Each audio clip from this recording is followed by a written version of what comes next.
Di Malaysia abad ke-21 ini, beginilah nasib rakyat. Kita ini sentiasa dikontrol.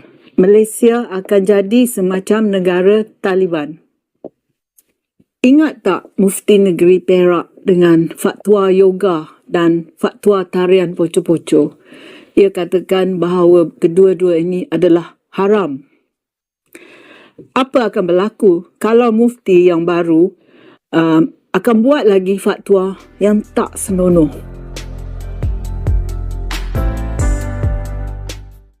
Begitulah, kita harus sedikit bersabar menghadapi tetangga kita, kaum Melayu negeri kasino. Mereka merasa sok kaya, sok maju, sok islami, dan sering merendahkan bangsa Indonesia.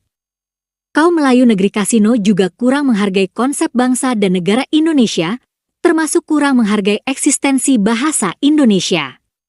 Tapi di sisi lain, kaum Melayu Malaysia atau sering disebut pula Malaides, sebenarnya juga kaum yang bingung. Mereka selalu bingung mencari identitas atau jati diri. Sebagian kaum Melayu negeri kasino sebetulnya juga masih pening. Mereka mau menjadi bangsa Melayu palsu atau bangsa Malaysia. Kalau mau jadi bangsa Malaysia, kenapa mereka masih gentayangan atau tersesat di alam Melayu? Kenapa mereka masih bermimpi jadi mahawangsa Melayu yang sangat hebat? Kebingungan kaum Melayu palsu itu muncul karena pemimpin dan profesor mereka juga bingung dan terbelah. Sebagian masih sibuk berhalusinasi mengenai alam Melayu. Kebingungan kaum Melayu negeri kasino yang lain adalah mereka bimbang mau menggunakan bahasa Melayu, bahasa Malaysia, atau bahasa Inggris. Ada media Malaysia yang lebih suka menyebut bahasa kebangsaan mereka dengan nama bahasa Malaysia. Ada pula media di negeri kasino yang konsisten menyebut bahasa Melayu. Tapi banyak pula yang sama sekali tak peduli dan lebih suka menggunakan bahasa Inggris. Tidak adanya identitas yang jelas menyebabkan pula kaum Melayu negeri kasino terkesan tidak konsisten atau aneh sekali. Ambil contoh mengenai Palestina. Mereka sok paling anti-Israel, tapi mereka lupa bahwa negara Malaysia pun buatan British seperti halnya Israel.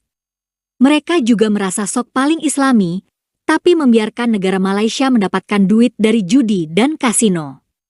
Sikap seperti ini jelas sangat aneh. Duit judi kasino dan pabrik arak merupakan andalan pendapatan negara Malaysia. Bahkan kaum Melayu Malaysia juga sering mengklaim sejumlah budaya di Nusantara yang jelas bukan peninggalan budaya Islam. Borobudur pun dianggap sebagai peradaban Melayu. Tujuannya biar Melayu Malaysia tampak hebat. Hanya saja, dalam kasus tari poco-poco, ada negara bagian di Malaysia yang pernah mengharamkannya. Bagi bangsa Indonesia, hal ini sebetulnya bagus agar budaya itu tidak diklaim oleh kaum Melayu Malaysia. Seharusnya pula, Malaysia mengharamkan rendang, angklung, songket, batik, lagu rasa sayange, reok, dan sebagainya. Kalau itu dilakukan, tentu saja bangsa Indonesia sangat gembira. Karena Malaysia berhenti mencuri budaya dari suku-suku di Nusantara. Seharusnya pula, Malaysia mengharamkan bahasa Melayu, karena bahasa Melayu pun banyak dipengaruhi oleh bahasa Sanskerta atau bahasa Jawa kuno. Kosakata yang khas peninggalan Hindu dan Buddha pun banyak sekali dalam bahasa Melayu.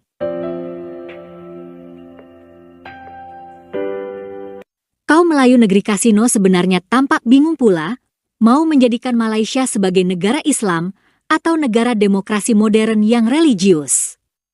Kebingungan seperti ini tampak pula dalam perdebatan akhir-akhir ini, dalam kaitan dengan rancangan undang-undang mengenai peran mufti atau ulama. RUU ini banyak dikritik, karena diperkirakan akan memberikan wewenang yang besar pada ulama di Malaysia. Peran ulama yang besar seperti itu memang biasa berlaku di negara-negara Islam. Nah, Malaysia sebenarnya bukan negara Islam, walaupun agama Islam tercantum sebagai agama resmi negara. Nah, berikut ini adalah pandangan dari orang Malaysia sendiri mengenai rancangan undang-undang tersebut. Di Malaysia abad ke-21 ini, beginilah nasib rakyat. Kita ini sentiasa dikontrol. Ahli politik membuli kita dengan undang-undang yang zalim. Manakala mufti dan pihak ulama mendakwa dapat menyelamatkan jiwa kita melalui khutbah mereka. Kalaulah kita dengar cakap mereka ni kan seolah-olah janji ganjaran di syurga, dan kalau kita tidak patuhi mereka, terdapat pula ancaman hukuman yang berkekalan di neraka. Pada 2 hari bulan Julai yang lepas, antara rang undang-undang yang paling zalim yang akan dibentangkan di Parlimen ialah rang undang-undang RUU Mufti Wilayah Persekutuan 2024. Kalau RUU ni dijadikan undang-undang, kita tidak boleh patah balik ya. There is a point of no return. Malaysia akan jadi semacam negara Taliban. Jadi, kali ini kita mesti meneliti RUU Mufti ini dengan teliti. Nombor 1, anda sepatutnya bimbang RUU ini kerana ia mewakili serangan asas terhadap kebebasan peribadi kita, our personal freedom, dan juga demokrasi kita. Sekarang ni, orang Islam di Malaysia tak boleh buat itu dan tak boleh buat ini. Semua tak boleh buat. Nak pandang pada salib tak boleh. Nak pandang saja ya. Nak tengok gambar anjing ataupun babi, tak boleh. Ini bukan nak makan babi ataupun buatkan anjing ternakan tu sebagai pet kita. Ini nak tengok saja gambar ataupun tonton filem seperti Babe dan juga filem seperti Lassie. Ingat tak fatwa masa dulu di mana heavy metal, tarian ballet ataupun tarian poco-poco, yoga dan Pokemon Go, semuanya haram. Nak menyertai Ratu Cantik, haram ya, untuk orang Islam, orang Muslim, orang Melayu. Orang yang bukan Islam pun akan terasa kebebasan peribadi mereka terancam. Dan ini sudah pun berlaku.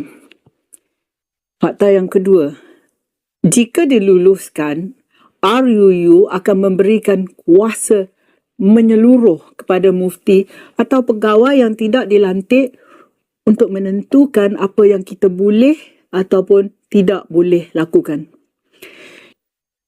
Kita tidak tahu kelayakannya, tetapi dengan lantikannya, mufti ini dapat kawalan mutlak ke atas hidup kita.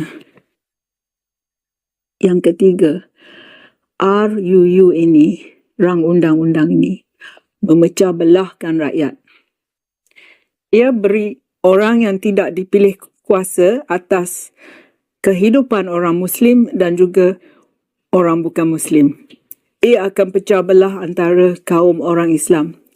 Apabila satu negeri menerima RUU ini, maka negeri lain pun akan mengikutnya, termasuk juga negara Sarawak dan Sabah. RUU Mufti ini akan memusnahkan harmoni negara kita. Yang keempat, RUU Mufti ini akan kurangkan kedudukan Yang di-Pertuan Agong sebagai Ketua Agama Islam seperti yang diperuntukkan dalam Perlembagaan Malaysia. Sebaliknya, Mufti akan menjadi pihak yang paling berkuasa dalam hal-hal undang-undang Islam di wilayah persekutuan. Fakta yang kelima, RUU Mufti ini bertentangan dengan struktur asas Perlembagaan Persekutuan dan penyerahan buta kita kepadanya bermakna kita beralih daripada demokrasi ke pemerintahan otoritarian di Malaysia. Yang keenam, walaupun kita tahu bahawa tafsiran fatwa adalah pendapat semata-matanya, ini adalah negara Malaysia dan fatwa itu akan ditafsirkan mengikut kehendak mufti-mufti ini. Ingat tak Mufti Negeri Perak dengan fatwa yoga dan fatwa tarian poco-poco? Ia katakan bahawa kedua-dua ini adalah haram. Apa akan berlaku kalau mufti yang baru akan buat lagi fatwa yang tak senonoh? Alasan yang ketujuh, mufti akan mempunyai kuasa yang melampau untuk menghukum sesiapa sahaja yang mereka fikir telah melanggar fatwa. Bukan saja dapat pangkat yang besar, mufti lebih berkuasa dari agung dan mungkin menerima gaji yang lumayan. Begitulah kritikan terhadap RUU Mufti yang segera dibahas di Parlemen Malaysia. Terima kasih sudah menonton sajian kami. Sampai jumpa lagi.